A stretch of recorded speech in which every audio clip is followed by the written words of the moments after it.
This is the Lone Crater YouTube. We hope this video helps. In this video, I will show you how to make a beautiful toffee basket. First, let's gather our simple ingredients and essential tools. You'll need 1 cup of granulated sugar, 1/4 cup of water, and 2 tablespoons of light corn syrup.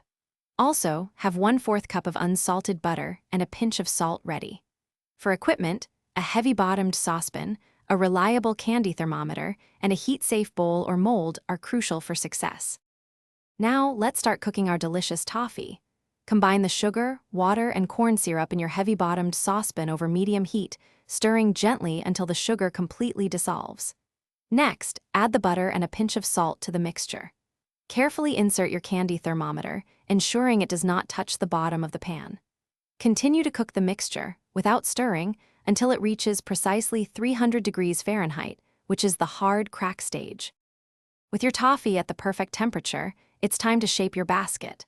As soon as the mixture hits 300 degrees Fahrenheit, remove it from the heat immediately.